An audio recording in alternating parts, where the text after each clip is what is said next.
Hello everyone.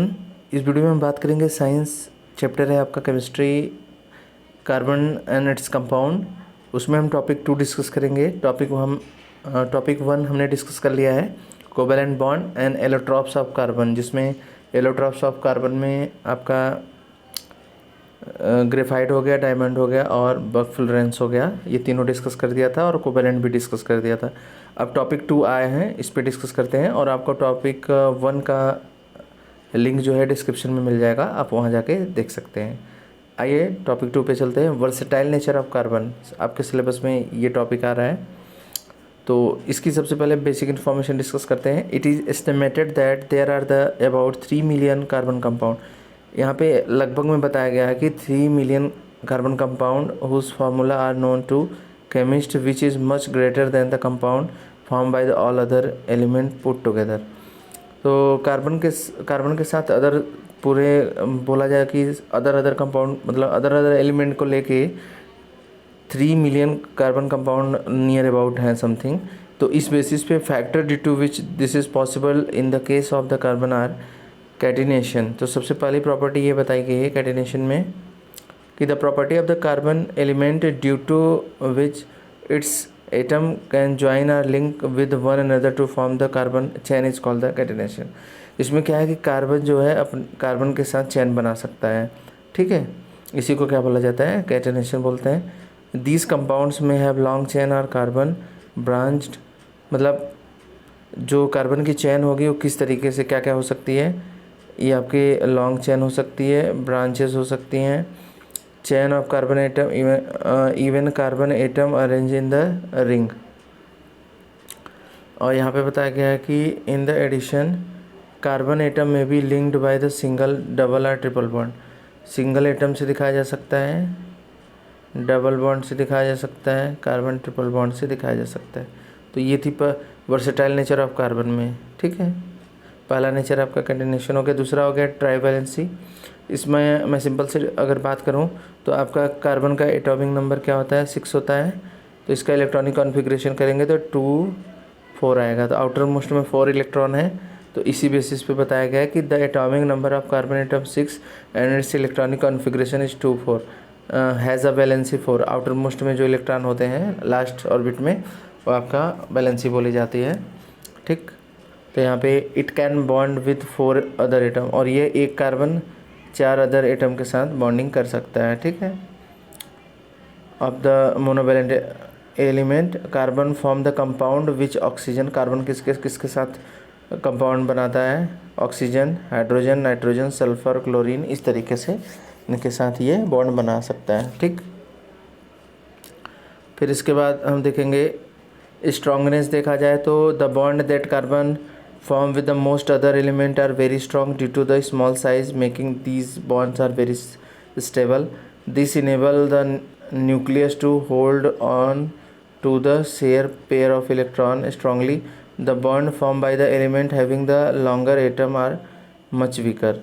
मतलब अगर आपका एटम का साइज़ छोटा है तो जो बॉन्डिंग होती है वो ज़्यादा स्ट्रांग होती है, और अगर एटम का साइज़ बड़ा है तो जो बॉन्डिंग होगी थोड़ा वीक होगी compare to small size atom, ठीक। फिर इसके बाद टॉपिक 3 है आपका। टॉपिक 3 में डिस्कस करेंगे हाइड्रोकार्बन। देखिए हाइड्रोकार्बन सिलेबस में तो नहीं है, लेकिन जो आपका कोवैलेंट बॉन्ड है वो पूरा हाइड्रोकार्बन भी उसी में आ जाता है, ठीक है। तो यहाँ पे डिफाइन द हाइड्रोकार्बन, या what do you mean by the carbon hydrocarbon. तो compound made up of the hydrogen and carbon only is called the hydrocarbon. ऐसे कंपाउंड जो हाइड्रोजन और कार्बन से मिलकर बने हों उसे क्या बोलते हैं, हाइड्रोकार्बन बोलते हैं। These are the simplest organic compound and all other compound are considered to be derived from them by the replacement of one और more hydrogen atom by other atom और ग्रुप ऑफ एटम। तो ये आपके organic compound होते हैं and all compound are considered be the derived from them by the replacement of one और more hydrogen atom by other atom. मतलब hydrogen को हटा के बोला गया है कि रिप्लेसमेंट ऑफ वन और more hydrogen atom by the other atom और ग्रुप ऑफ द एटम। तो इस बेसिस पे बोला गया है कि the most important natural source of hydrocarbon is petroleum. These are 2 type of hydrocarbon, saturated and unsaturated. Saturated hydrocarbon क्या होता है देखते हैं। The hydrocarbon in which the carbon atom are connected by the only single bond are called the saturated hydrocarbon alkane. Saturated hydrocarbon और alkene, alkene में आपका ध्यान आपको रहना चाहिए कि इसमें सिंगल बॉन्ड बनते हैं, एल्केन, एल्कीन, एल्काइन। तो आपका जो सैचुरेटेड हाइड्रोकार्बन होता है ये एल्केन बोलते हैं या सैचुरेटेड हाइड्रोकार्बन, इसमें सिंगल बॉन्ड होता है। दूसरा general formula of the saturated hydrocarbon CnH2n, CnH2n+2, ये आपका जनरल फार्मूला होता है। और इसमें आप n की जगह पे 1 रखेंगे तो मेथेन बनेगा, एथेन बनेगा और प्रोपेन बनेगा, ठीक। फिर इसके बाद थर्ड पॉइंट है saturated hydrocarbon are very very reactive. ये hydrocarbon are not very reactive, बहुत ज़्यादा रिएक्टिव नहीं होते हैं। The saturated hydrocarbon generally give a clean flame, this is because the percentage of the carbon is comparatively low which get oxidise completely on combustion. मतलब इसमें जो flame होती है वो क्लीन होती है काफ़ी, तो इसकी वजह से उसमें कार्बन का अमाउंट कम पाया जाता है, ठीक है। फिर इसके बाद एग्जाम्पल है यहाँ पे structure of the saturated hydrocarbon. तो यहाँ पे स्ट्रक्चर जैसे यहाँ पे बनाया गया है ये, इसमें कार्बन के साथ एक कार्बन के साथ चार एटम जुड़े हुए हैं, देखिए एक कार्बन के साथ 1 2 3 और इधर 4। ऐसे मेथेन में भी बॉन्डिंग की गई है। हाइड्रोजन क्या होता है, एक इलेक्ट्रॉन लेता है, शेयरिंग करता है, जैसे एक इलेक्ट्रॉन शेयर करेगा और कार्बन के 4 इलेक्ट्रॉन शेयर करके ये कार्बन जो है ऑक्टेट पूरा कर लेता है, और हाइड्रोजन जो है एक इलेक्ट्रॉन लेके उसका 2 इलेक्ट्रॉन पूरे हो जाते हैं तो उसका भी ऑक्टेट पूरा हो जाता है, ठीक। फिर इसके बाद है आपका एथेन का भी इसी तरीके से आप देख लेना। फिर आता है अनसैचुरेटेड हाइड्रोकार्बन, क्या होता है देखते हैं। Hydrocarbon in which the 2 carbon atom are connected by the double bond or triple bond are called the unsaturated hydrocarbon. दूसरा पॉइंट है अनसैचुरेटेड हाइड्रोकार्बन में भी एल्कीन CnH2n और एल्काइन का फार्मूला होता है CnH2n-2। The general formula of the alkene is CnH2n where n is the number of carbon atom in one molecule. The general formula of the alkyne is CnH2n-2 where n is the number of the carbon atom in one molecule. फिर इसके बाद है 6 है these are more reactive than saturated hydrocarbon due to the presence of double and triple bond which are the site of the chemical reactivity. These give a yellow flame with a lot of black smoke. This is because the percentage of carbon is maximum. तो ये सब point है, आप देख लेना। Example है structure of the unsaturated hydrocarbon, इसमें मैंने बताया है कि डबल बॉन्ड बनता है तो 2 इलेक्ट्रॉन की शेयरिंग होगी, हाइड्रोजन अपना 2 इलेक्ट्रॉन लेकर वैलेंसी कंप्लीट कर लेता है, ठीक। इस तरीके से यहाँ पे और भी एग्जाम्पल दिए गए हैं, एथाइन का दिया गया है। फिर इसके बाद जो चैन होती है, chain, branches and ring. Carbon atom can form the long chain containing tens of the carbon when carbon atom combine 3 type, पहला है straight chain, branch chain, close चैन।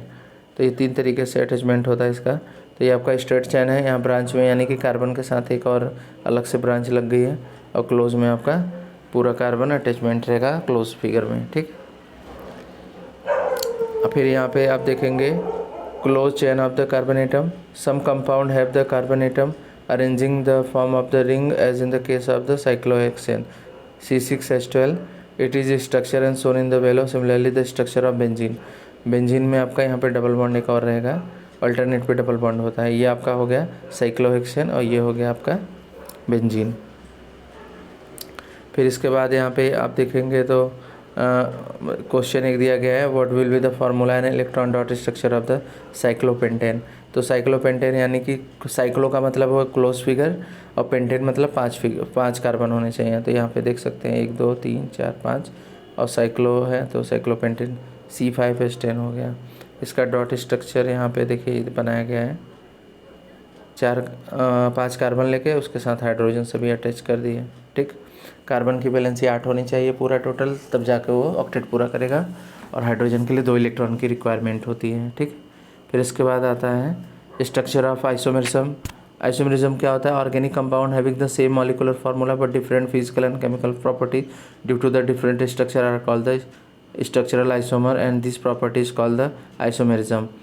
यानी कि आइसोमेरिज्म क्या होता है कि ऑर्गेनिक कंपाउंड, ऐसे organic compound having the same molecular formula तो सेम रहेगा बट उसकी फिजिकल एंड केमिकल प्रॉपर्टी जो रहेंगी वो डिफरेंट रहेंगी, उसको क्या बोला जाता है, आइसोमेरिज्म। फिर इसके बाद है isomerism is the possible only the hydrocarbon with having 4 और मोर कार्बन एटम, मतलब 4 या 4 से ज़्यादा आइटम रहेंगे तभी ये चीज़ें पॉसिबल होती हैं आइसोमेरिज्म में। We look the structure of C4H10 का स्ट्रक्चर देखेंगे, C4H10 का, तो इस तरीके से इसके सेम ही फार्मूला है लेकिन इसका स्ट्रक्चर देखे 2 अलग अलग है, तो इसी को बोला जाता है isomerism. Isomerism of hexane, hexane को देखो कितने तरीके से दिखा सकते हैं हम, यहाँ पे इस तरीके से दिखा सकते हैं इसको, इस एक यहाँ पे मेथेन ग्रुप जोड़ के दिखा सकते हैं। फिर ये सभी मेथे उसी के मतलब एग्जाम्पल दिए गए हैं सब हेक्सेन के ही, इतने तरीके से दिखा सकते हैं इसको, तो इसे क्या बोला जाता है, आइसोमेरिज्म बोला जाता है। ठीक, एनसीईआरटी में क्वेश्चन और है, how many structure isomer can you draw in a pentane, pentane में कितने मतलब स्ट्रक्चर बनाए जा सकते हैं, तो यहाँ पे देख सकते हैं आप 3 स्ट्रक्चर बनाए जा सकते हैं। पहला है ये पेंटेन, ये फिर इसको भी बना सकते हैं इसको, तो पेंटेन के 3 स्ट्रक्चर बनाए जा सकते हैं। ये थी आपकी सेकेंड क्लास कार्बन कंपाउंड की।